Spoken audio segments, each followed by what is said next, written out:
Carlos Santana was offered $25 million to perform at the most prestigious concert in history, a special event featuring the Pope and President Bill Clinton together on the same stage. His answer shocked the entire world and cost him the biggest payday of his career. But what he said about why he refused reveals the true heart of a man who chose principles over profit. It was March 1998, and the Vatican was planning something unprecedented. For the first time in Catholic Church history, the Pope would share a stage with a sitting American president for a special interfaith peace concert at St. Peter's Basilica. The event was designed to promote global unity, religious tolerance, and world peace as the millennium approached. The concert was the brainchild of Cardinal Joseph Martinez, a progressive Vatican official who believed that music could bridge the gaps between different cultures and beliefs. He had convinced Pope John Paul II that this historic event could reach billions of people worldwide and spread a message of hope and unity that the world desperately needed. President Bill Clinton, facing his own political challenges in 1998, saw the concert as an opportunity to demonstrate American leadership in promoting global peace. His advisors told him that sharing a stage with the Pope would show his commitment to moral leadership and could help restore his image after recent controversies. The Vatican had assembled a dream team of the world's most famous musicians. Yo-Yo Ma would perform classical pieces. Andrea Bocelli would sing opera. Bob Dylan had agreed to play acoustic folk songs, and they wanted Carlos Santana to represent Latin music and spiritual rock fusion.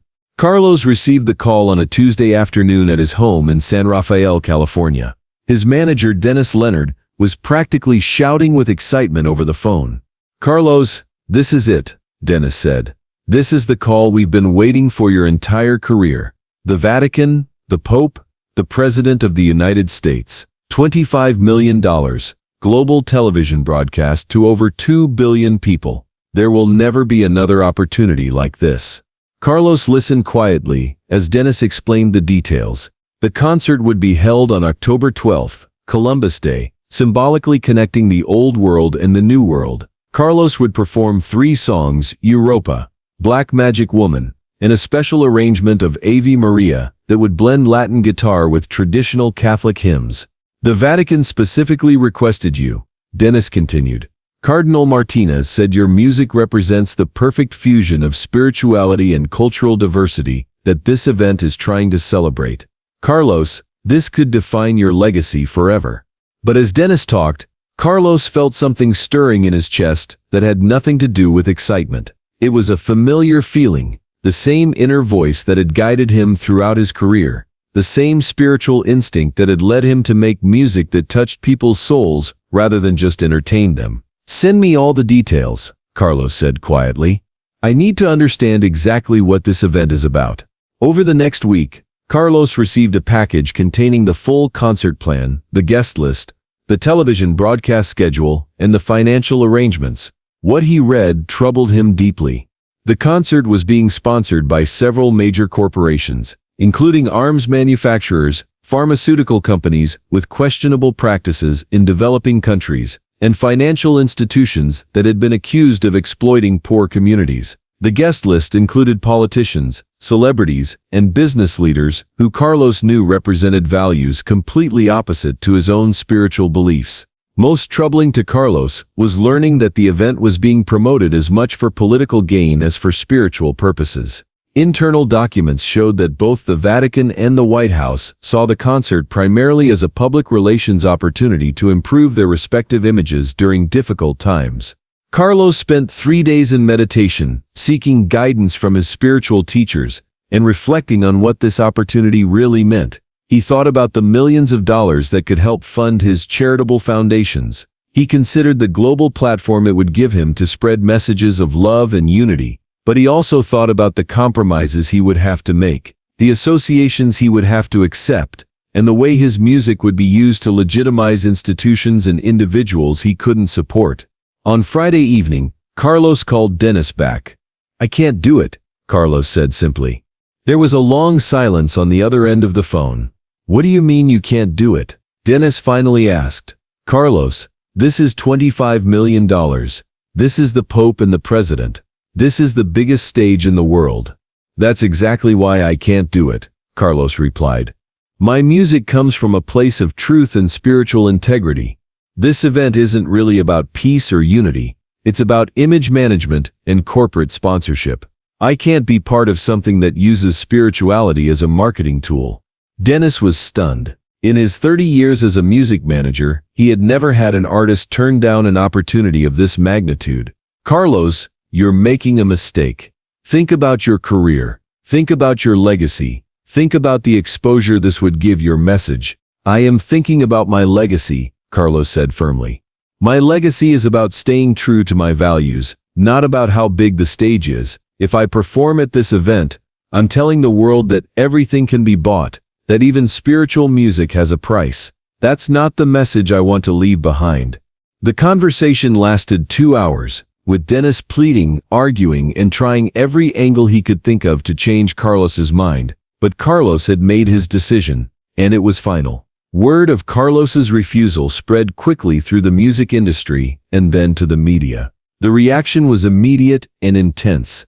Music industry executives called him crazy. Fellow musicians questioned his judgment. Financial advisors calculated what his decision had cost him, not just the $25 million fee, but the future earning potential from the exposure the concert would have provided. The Vatican was reportedly furious. Cardinal Martinez had personally assured the Pope that Santana would participate, and the refusal embarrassed him in front of church leadership. Vatican officials leaked stories to Italian newspapers, suggesting that Carlos was difficult to work with and ungrateful for the honor he had been offered. The White House reaction was more measured, but equally disappointed. President Clinton had specifically requested that Santana be included because he wanted to show his administration's commitment to diversity and inclusion. White House staffers privately criticized Carlos for missing an opportunity to represent Latino culture on the world's biggest stage. The media coverage was mixed, but largely critical. Entertainment reporters focused on the enormous amount of money Carlos had turned down, with headlines like "Santana walks away from $25 million payday and guitarist refuses once-in-a-lifetime opportunity."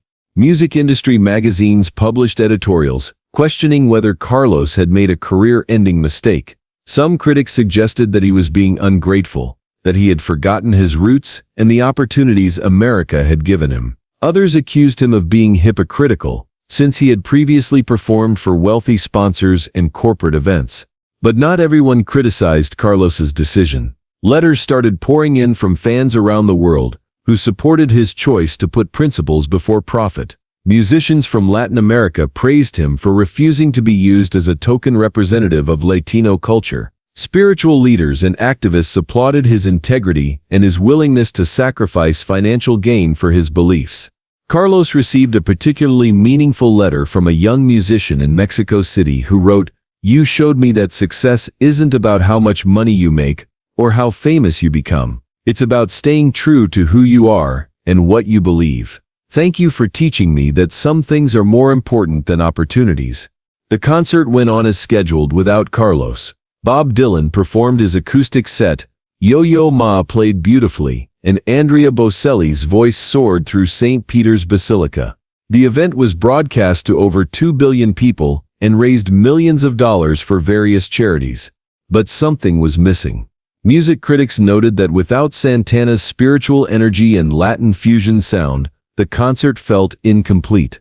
The cultural diversity that the Vatican had hoped to showcase was diminished without representation from one of the world's most famous Latino musicians. More importantly, the concert failed to generate the positive publicity that both the Vatican and the White House had hoped for. Instead of focusing on the music and the message of unity, media coverage centered on the conspicuous absence of Carlos Santana and speculation about why he had refused to participate. In the months following the concert, Carlos faced some professional consequences for his decision. Some venues and promoters were hesitant to book him, worried that he might make similar last-minute decisions based on his personal principles. His booking fees temporarily decreased as the industry viewed him as unreliable or difficult.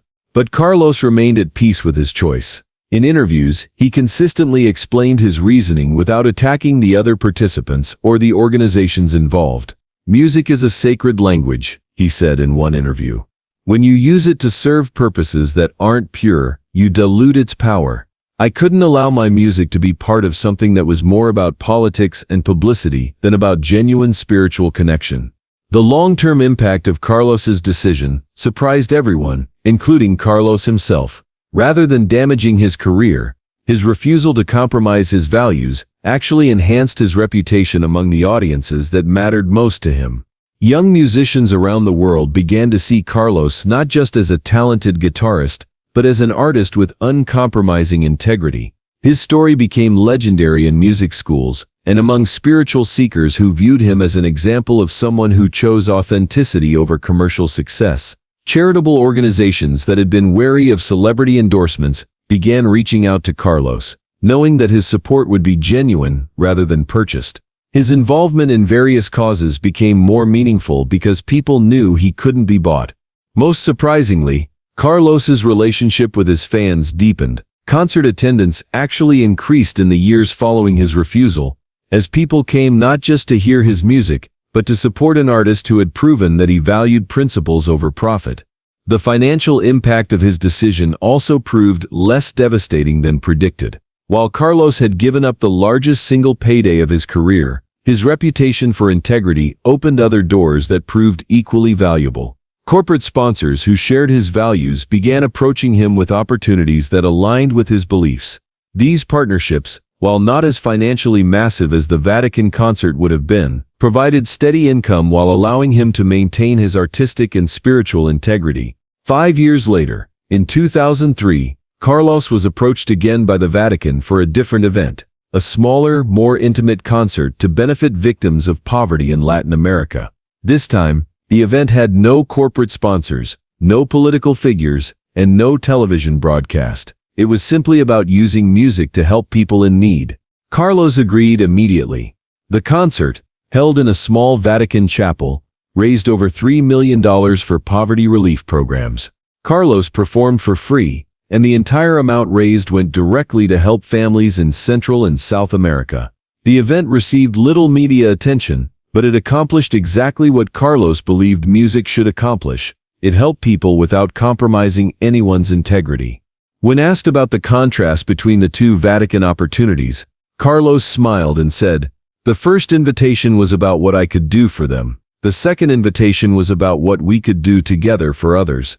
The difference is everything." Today, Carlos Santana's refusal to perform for the Pope and President Clinton is considered one of the most principled decisions in modern music history. Business schools use it as a case study in ethical decision-making. Music historians cite it as an example of an artist choosing authenticity over commercial success. But for Carlos, the decision was never about making history or proving a point. It was simply about staying true to the spiritual values that had guided his music from the beginning. "When you know who you are and what you believe," he said years later, "the decisions become easy."